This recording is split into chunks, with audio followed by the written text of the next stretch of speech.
জি, প্রশ্ন এসেছে। আসসালামু আলাইকুম সম্মানিত মাওলানা আবুল কালাম আজাদ, আমি পরিষ্কার করে জানতে চাই, বিগত সরকারের আমলে হাসিনা ছিল প্রধানমন্ত্রী।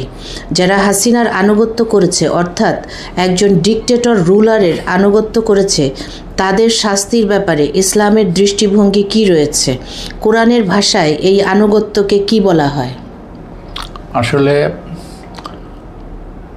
অপরাধীর শাস্তি পাওয়া উচিত, এ কথা যেমন সত্য, তেমনি সত্য হলো যে অপরাধীকে বাঁচানো, অপরাধের থেকে, অপরাধের গ্রিপের ভেতর থেকে অপরাধীকে বের করে নিয়ে আসা। তার মানে হচ্ছে যে সব মানুষই আল্লাহর বান্দা, সবাই ভালো, সম্মানিত, তবে অপরাধ যখন তাদেরকে জড়িয়ে ধরে, সেই অপরাধ থেকে তাদেরকে মুক্ত হতে সাহায্য করা, এটা হচ্ছে আমাদের কাজ। তাছাড়া যারা যতটুকুন বাড়াবাড়ি করবে ততটুকুন শাস্তি তারা আল্লাহর কাছে পাবে। কে জানতো যে এই পরিবর্তন এখানে দেখা যাবে, যেখানে একটা প্রতিবেশী দেশ আমাদের দেশটাকে ঘিরে আছে, তারপরে যারা জুলম অত্যাচার করেছিলেন তাদের একেবারে শুরু থেকে top to bottom, A to Z তারা নিজস্ব লোক দিয়ে সব ভর্তি করে দিয়েছিল। অত্যাচার, নিপীড়নের স্টিম রোলার সমস্ত সেকশন অফ পিপলের কে বিপর্যস্ত করছিল। সে অবস্থা থেকে এইরকম একটা পরিবর্তন আসবে, বাচ্চাদেরকে দিয়ে আল্লাহ তাআলা যে পরিবর্তন করিয়েছেন, এটা নজিরবিহীন। এটা দেশীয় বিদেশি গোয়েন্দার লোকেরা পর্যন্ত জানতে পারেনি।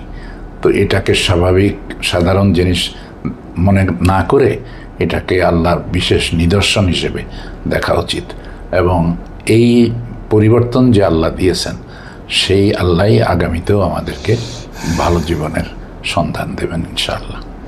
জি আব্বা, এই যে এই কথা বললে যে অপরাধের গ্রিপ থেকে তুলে আনাও আমাদের একটা কাজ, কিন্তু যেই মানুষটা হাসিনাকে, মানে এই ফ্যাসিস্ট এই সরকারকে মোটামুটি শুরু থেকে শেষ পর্যন্ত, মানে যখন 5 তারিখ চলে এসছে ওই পর্যন্ত তারা সাথেই ছিল, এখন বিপদে পড়ে কেউ যদি ভালো হয়ে যায় সেটাকে কি ভালো বলে? হ্যাঁ, ভালো হওয়াটা সে যদি আন্তরিকভাবে হয় তাহলে কেন বলবে না? আসলে আমরা কি মানুষকে জাহান্নামে পাঠানোর দায়িত্ব নিয়ে আসছি দুনিয়াতে? আমরা মানুষকে জাহান্নামের পথে যারা অগ্রসর হয়েছে তাদেরকেও জান্নাতে নেওয়ার জন্য আসছি। সব মানুষ যদি জান্নাত পেয়ে যায় তাহলে আমাদের কি ক্ষতি? আল্লাহ নিজেই কোরআন শরীফে বলেছেন যে আল্লাহ তোমাদেরকে শাস্তি দিয়ে কি করবেন? তোমরা যদি শুকরগুজার হও, ইমানদার হও, তাহলে আল্লাহ তোমাদেরকে শাস্তি দেবেন না। যে আল্লাহ তার প্রত্যেক বান্দার জন্য মহব্বত রাখেন, আল্লাহর সৃষ্টি সব আল্লাহর প্রিয়, সেই জন্য আমাদের দৃষ্টিভঙ্গি উদার হওয়া দরকার।